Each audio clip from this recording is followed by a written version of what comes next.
welcome you into another week of Scrushy on Business, and it's going to be a fun episode. Richard Scrushy, how are you, sir? Man, I am doing great, Dave. How about yourself? I'm doing very well. I'm here in St. Louis. Richard, of course, in outside of Houston, and we have a very special guest with us this week, Richard, and it's someone that we have talked about before, but we really only caught about 25% of the story.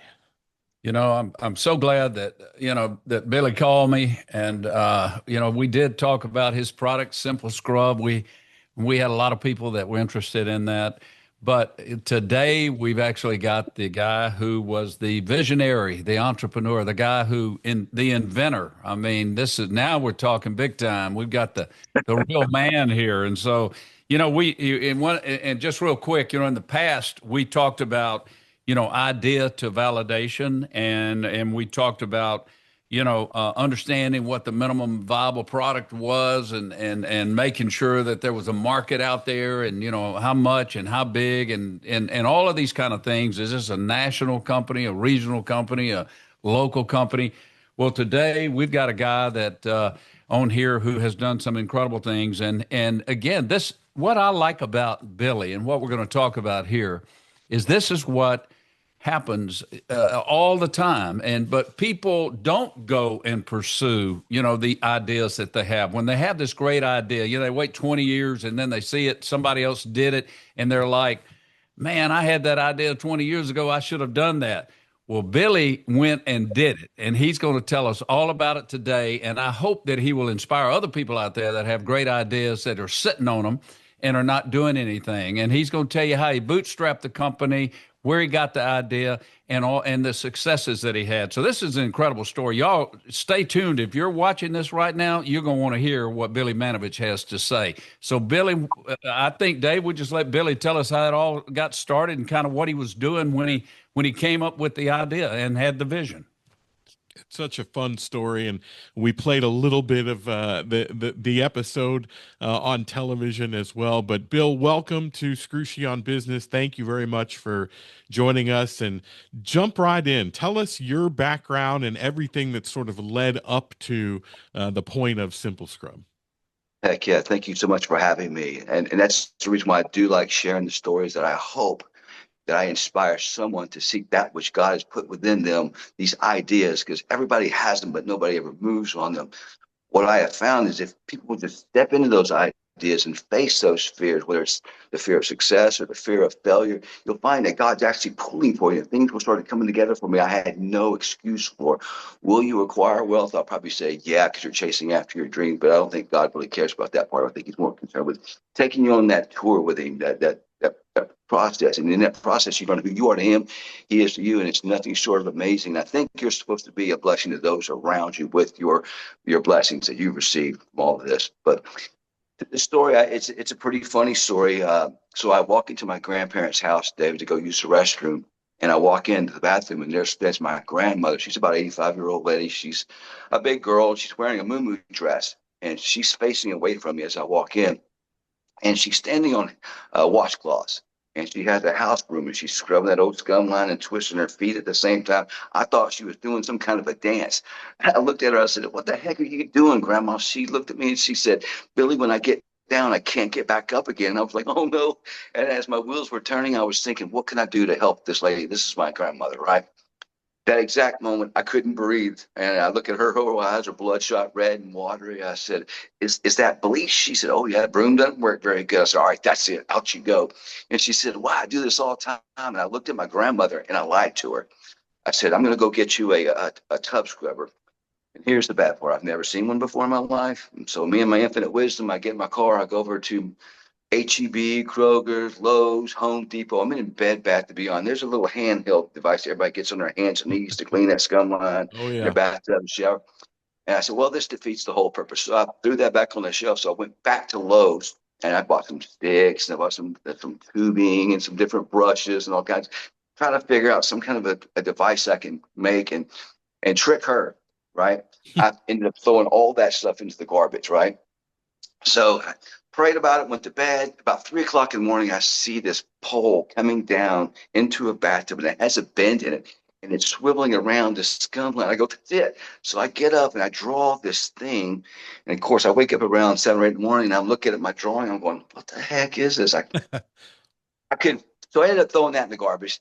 And I finally, I got back in, I got some tubing, I got a tubing bender, and I finally figured out, we call it the simple scrub. It's an ergonomic tool that allows someone to clean their bathtub and shower from the standing up position without getting on your knees anymore.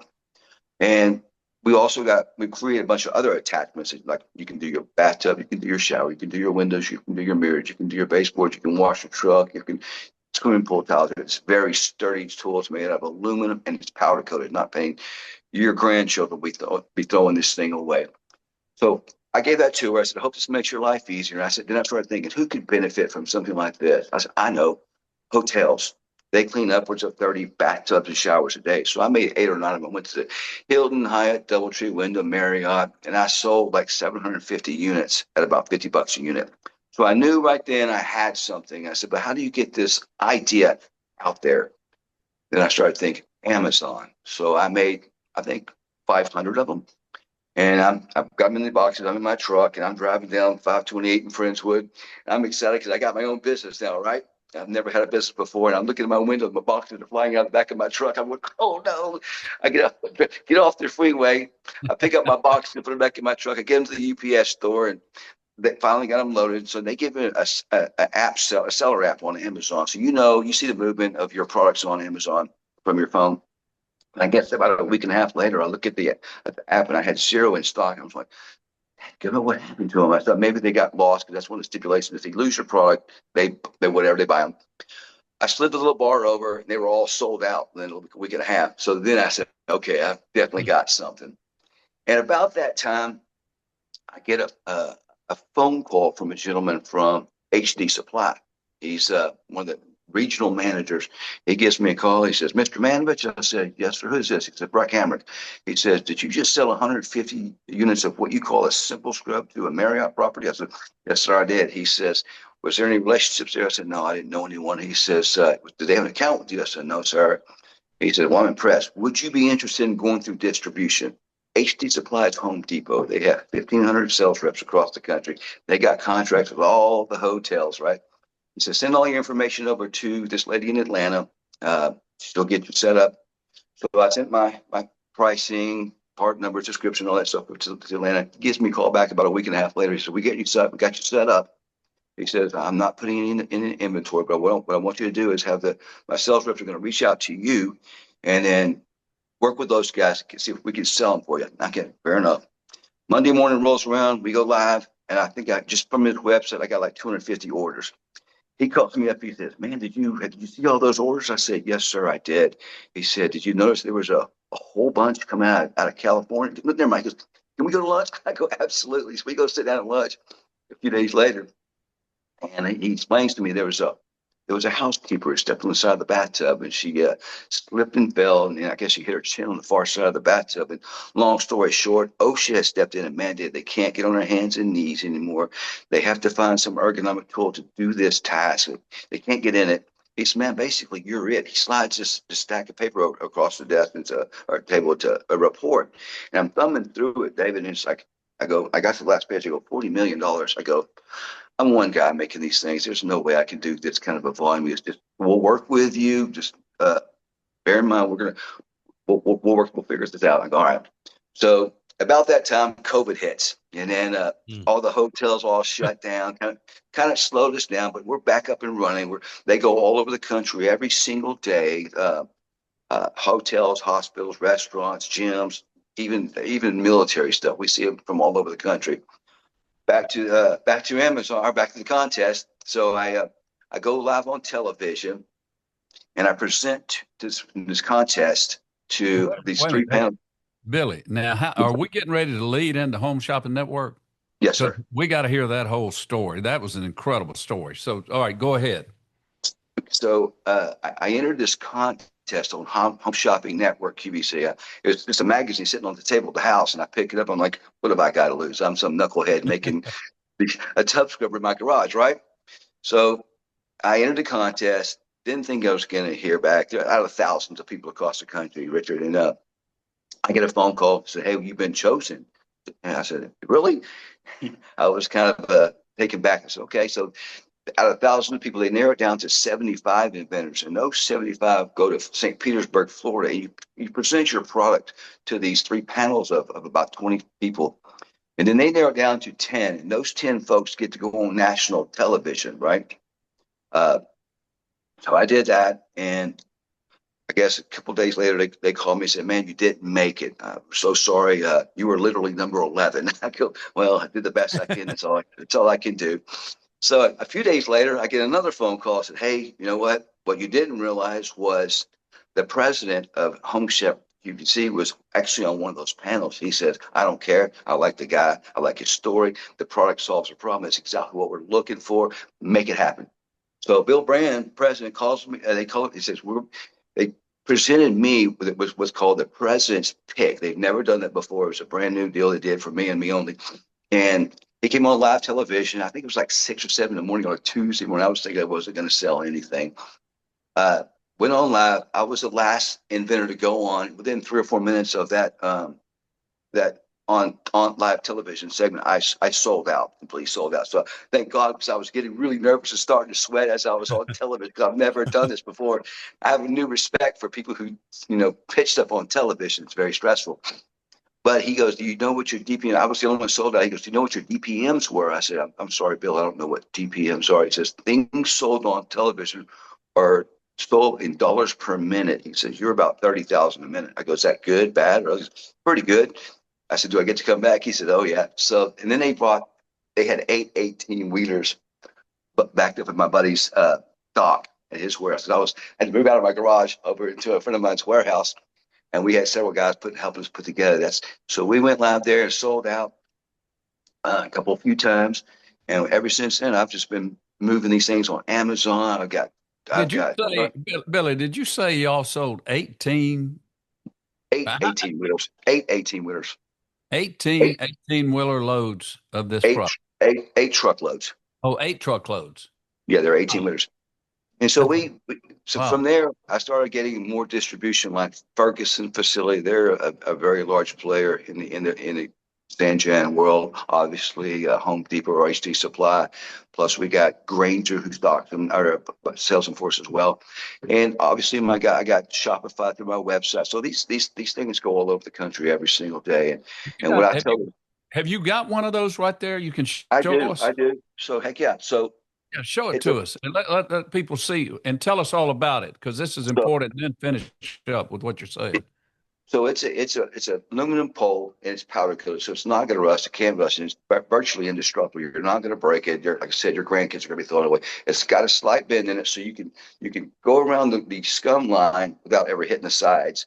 And it also gives you some leverage in terms of pushing down on that because of the bend. And then when you turn it upside down, you put it on the scum line, you can see it goes against the scum line. And all you do is fold it around. I can clean a bathtub or a shower in literally 1 minute. And the housekeepers enjoy it because now they don't have to get on their hands and knees anymore. Now their faces aren't in a close proximity to the chemicals that they're using. And they don't have to step on the side of the bathtubs to reach the higher tiles. And the best part of it is they can do one in virtually 1 minute. So they're able to be much more efficient, safer, quicker, and easier. It's just a win-win for everyone. And like I said, these go hotels every day. Plus, we have a cleaner that Richard created for us, which is an interest. Let me say this. I got to tell you about that. With that swivel head and all, for cleaning windows up high, it's fantastic. But also, because he gave me one of these, and also I was out on the lake and we cleaned while we were in the boat. We were able to clean all up and down the sides with it because of the way that head moves. You clean the whole boat on the outside because they get scum on them from the lake, and so it's just incredible how that works. And the pole itself, like you said, is very, very strong. You can take that, what I found, and you can just hit it as hard as you can on the floor. You cannot break it. Most everything that you buy right now to clean with. And Billy, you know this from anywhere, any of the places you named, it's all junk and it just falls apart and it breaks and it won't hold together. It won't even last a year if you use it very often. This, I don't think you can break this thing. I mean, it's really strong. One of the good things about this product, Richard, is I told the sales guys, tell your customer, if it does break, I will replace it at no cost, provided they buy the magic erasers, the terry cloth, the microfibers, all these other attachments. They go along with the simple scrub from you guys. So that guarantees the residual business for those guys. Because you've got the different heads that you can put on it for Yep. different surfaces, but also it Application. has a but what is the thing you have on it where you can clip it so that So if you are So we to keep have an anti-drop lanyard that attaches to it yeah, itself. that's it. Sometimes they're working in atrium style hotels. They're leaning over the side of the rails. I've seen it where they dropped the cleaning tool on people below, or if they're working on the side of their boat. I've seen people use a brush and they'll drop their cleaning Right, apparatus right. into the water and it's gone. But so this anti-drop lanyard connects to your wrist as you're cleaning, and it's a great tool as well. I've got the idea from I was in the oil and gas industry where guys on rigs would be working above people below. So they had these anti-drop devices to their tools connected to their wrist as they're working so it wouldn't drop on somebody below them. And the same thing with this tool. It works really well in this application. From the looks of you, Billy, it looks like you could put some muscle into one of those. So if you have not broken one of those yet, I doubt anybody else can. No, I haven't. Go back. I want to go back a little bit. What were you doing? What was your background before you did any of this? So I was an outside sales rep in the oil and gas industry. We called on drilling contractors, both land and onshore. We did the engineering firms, fab shops, anything to do with lifting products and services, all kinds of slings, hoists, shackles, things to do with lifting. That's what I did. I've been doing for the past 25 years. And this kind of got me out of it. And so when talk about the help you've had along the way in terms of figuring out you were maybe it's fair to say an accidental business owner with creating this great idea, and you obviously came up with something that solves a problem, as we talked about the safety issues and the health issues that are related to all of this, insurance. There's so many things that go into this. Mhm. What about the help you had along the way as you were trying to figure out how do I make this a real business and all of those sorts of things? Or did you figure it out on your own? I tell you what, interesting enough that you asked that question. I wanted to do kind of like what the Swifter did with their Febreze products. I wanted a cleaner to go along with this, which I did not have. So I actually reached out to the Scrubbing Bubbles folks. Those guys are massive. They don't want anything to do with me. And out of the blue, Richard called me. He said, "I've got a product that I think would work amazing with your tool." And it does. I mean, you can literally use this, like I said, your windows, your mirrors, your baseboards, your bathtub, your shower. It's probably one of the most amazing cleaners. I use it personally for everything now. That's one tool that one way. Also, um, the people that like I got to do a speaking engagement at River Oaks here in Houston, which is a billionaires. The houses are millions of dollars, and they invited me to come along. They put the article of my story in the newspaper. So they invited me to come out and speak, and I told the story like I shared with you guys, and the gentleman invited me to come speak. And this place is fortified. It's got a 30-foot wall around this place. This is the kind of place that people like me don't get to go to, right? And I tell the story. He says, "What's your takeaway?" I said, "It's funny that you asked me that question." I said, "Like I told you at the beginning, what I understand it is if people would just step into those ideas and face those fears, you'll find that God's actually pulling for you because all these things started coming together for me. I had no explanation for. But I think moving on ideas it's a scary thing to do, and I think God he kind of tricked me using my grandmother to do this because in the process of doing this, I've been a blessing to hiring friends and family. I've given so many of these things to people who call me and say, older folks that I can't figure out how to do this on their website. I'll give it to them. I don't even ask them questions to help. So it's been a blessing for me. I want to be a blessing to others. That's kind of been my goal with all of this. The money coming in from Amazon and distributors and all this, that's exciting. I'm not going to lie. Even selling it on television, making, $50,000 in a few minutes, it's exciting. I'm not going to lie. But when you hear somebody write a review on Amazon saying, I have an arthritic condition, it doesn't allow me to get on my hands and knees and to do this task, and I can't afford a housekeeper. I love, love, love my simple scrub.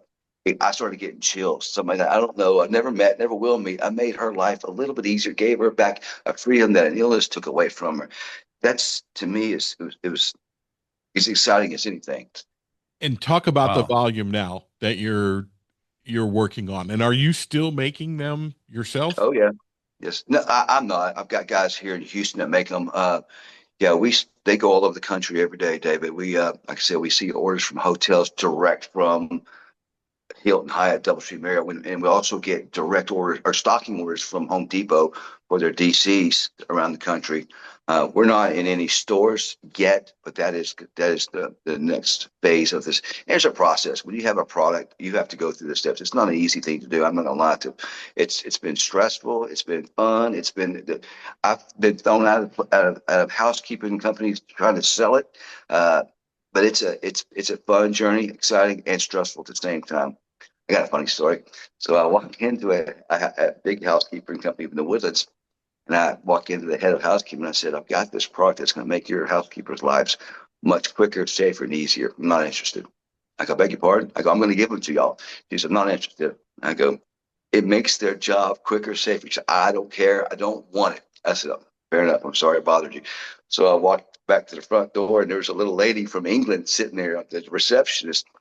And I go, "I'm just going to leave her one right here. Maybe she'll have a change of heart." The door flies open. She throws it at me like a spear. I, do- I dodge it, and it falls into the mud. And I'm wiping it off. I go, "But it makes their life so." I said, "No." The door slams closed. The little lady from England comes out. She goes, "I'm very sorry. I'm so very sorry." I go, "I'm just going to go." So I threw it back in my truck and just left. It's been an interesting journey, so to speak, from day one to today. That I want to write a book because there's so much about this testimony. Like when I went out they invited me to come on television. I think it's the third time. They said, "Well, won't you come back on again?" And I said, "Do I need to bring some samples?" She said, "No, I think we got some here." And she goes, "No, go ahead and ship yourself some to your hotel." So I shipped a couple to my hotel. I get there and I said, "Is there some boxes for Bill Manovich?" And they said, "Let me see." They go back to and said, "No, it's not there." I said, "Well, it's guaranteed for shipment. I'll get it in the morning. I'm going live on television tomorrow morning." I come downstairs about 6 o'clock in the morning. I said, "There's a package for Bill Manovich." She says, let me check." Back there, she says, "No, there's nothing." I said, "Well, I hope they have some over at the studio." So I get over there. They had some. I got on television, sold out again. I was all excited. I come back to my hotel room. Couldn't go to sleep because I was so pumped moving so much product on TV, right? I get up at 5 o'clock or 6 o'clock in the morning, and I go downstairs to have breakfast before my Uber get there, and there's an elderly gentleman sitting by himself with his cane next to him. And I said, "How we doing this morning?" And he said, "Oh, pretty good. I just had surgery. I'm picking my son up here at the airport. So I'm going to have breakfast with you." So we sat down and had breakfast. And he goes, "I just had hip surgery. I can't hardly move around my bathroom anymore." I go, hang on for a second." So I go to the front desk, and my boxes were there, right? So I go pick this box up. I give it to him. I said, "Man, I hope this makes your life a lot easier." And about that time, my Uber shows up. I got to go. It's so nice meeting you. I had a nice conversation about playing football and all that. I leave. My phone rings the next morning. I'm back in Houston. He's up in Ohio. He says, "Bill Manovich." I said, "Yes, sir." He says, "It's the elderly gentleman you had breakfast with at the hotel in St. Petersburg." I said, "Hey, how's it going?" He says, "Well, I wanted to say thank you so much for the tool. It does make my life easier." I said, "Awesome. That's great." He goes, "That's not why I'm calling you." I said, what's going on?" He said, "Well, when you walked away, I looked at the box and it said, 'To Bill Manovich.'" He goes, "That's my name." I know. I started Mm. getting chills again, Dave. And I was like, "Are you kidding me?" It's no, my name is Bill Manovich. It's not like I'm a Mike Smith or a Right. Yeah, I was like, this is really weird. So there's all these things that I found myself in the future. I'm a lonely old man. Amazing. But yeah, there's Amazing. there's so many different things about this story that this is a journey I think I'm supposed to share my testimony with others so they can be inspired, like you said, to move on your ideas, move on your dreams. And I don't care how weird it is or how far fetched it is or how out of reach you think it is. God put within you everything you need to make that come to fruition, but you have to do your part. Absolutely amazing. Richard, it's like we've talked about when we did the episode and talked about the product of, it's filling a need, right? That was the first part, but it's so much more. The story is so much more beyond that. Yeah, and the name of Yes. my company, David, is called MGI Solutions. which just stands for my grandma's idea. Love it.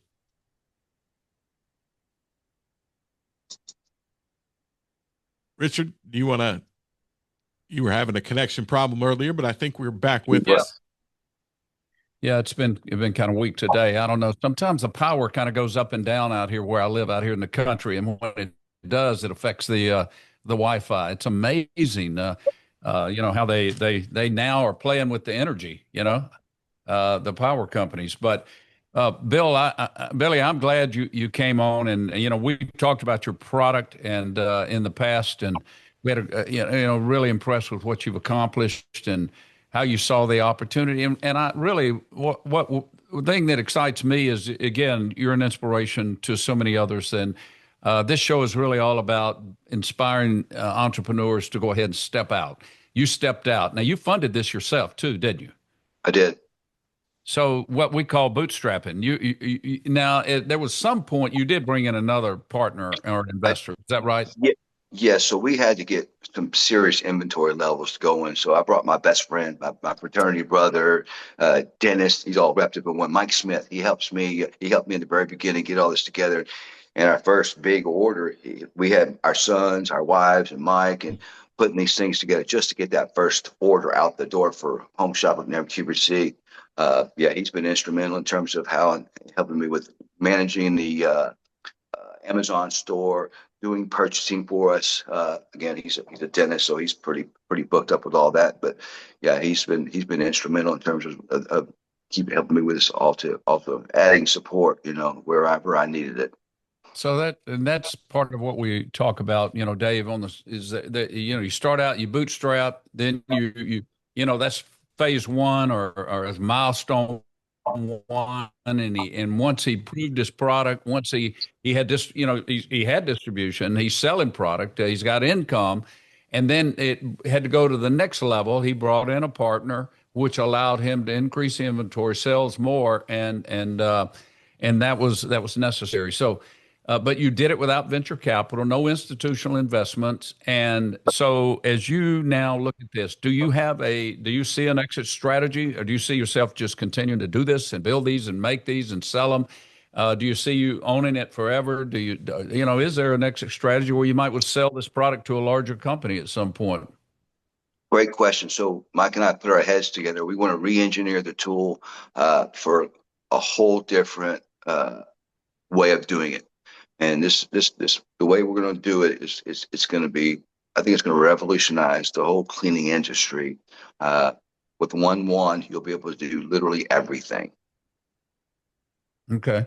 And We got, so we submitted, we got some drawings put together that we're going to be working with some attorneys, getting some patents, and then get to the plastic injection mold companies and get them made. It's going to be an interesting journey. Yeah, at that point, I'm sure I'll get bought out, or in terms of an exiting strategy, because it's going to affect everybody.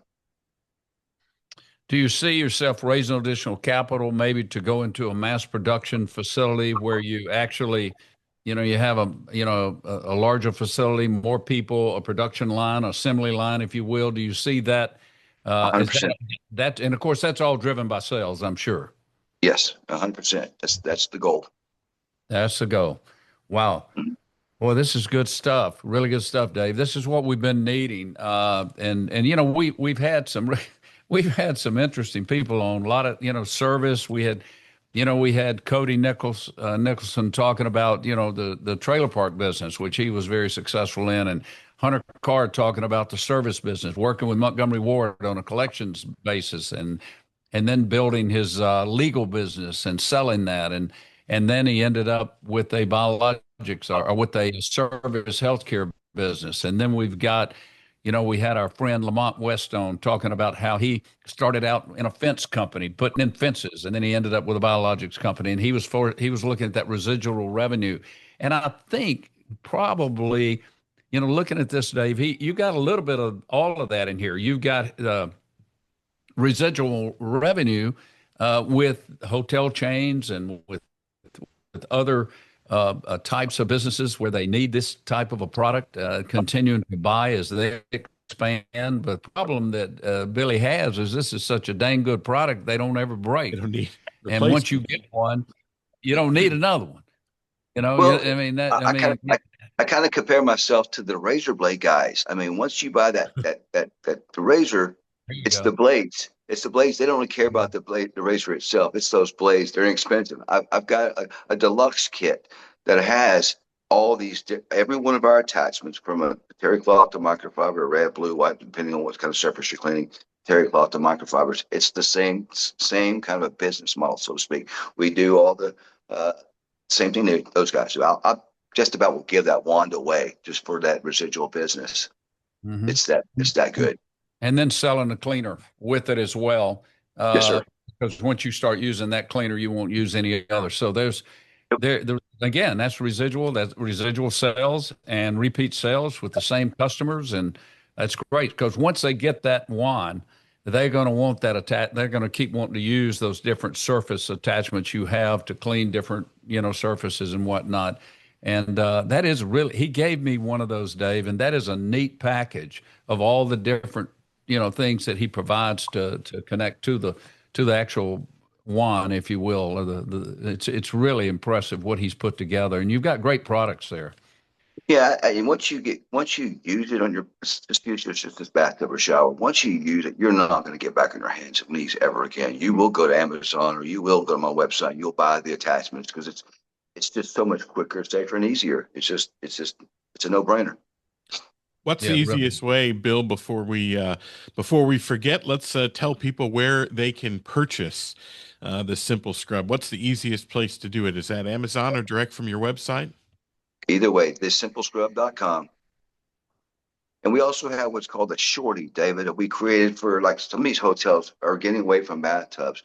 So they go have a little small walk-in showers. These housekeepers do it with a wash up. They're still having been way down to get the lower glass on top. So we have what's called the shorty. It's identical to it, but it's about half the length. And they can knock out a little small shower quick with that thing. And we sell just as many of those as we do simple scrubs. It's called the shorty. Absolutely remarkable. And it's what's funny is I was going to do a presentation for HD Supply. I think it was Dallas or maybe Berkson, Chicago. I can't remember. But something told me they're going to say, "Hey, we don't have bathtubs anymore." I said, "Okay, let me." And God, again, God, for something I got an idea of just to cut one down, put a bend in it, put the handles on it, call it the shorty. And by God, we sell a ton of those too every single day. Mm, wow. Wow.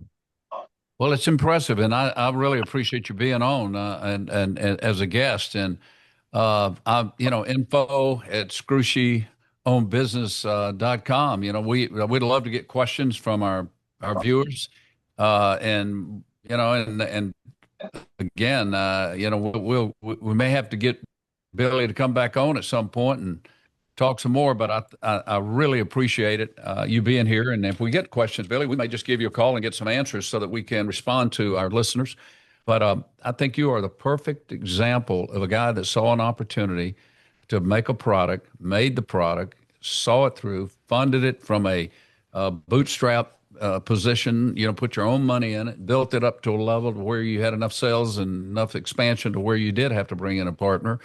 But and then you very bravely went out everywhere and put it in front of a whole lot of people. You've named all these different outlets that will be buying your product for many years to come, and you've worked very hard to make that happen. So we were wishing you all the best in all that you're doing, and that you continue to grow your business and continue to have great sales.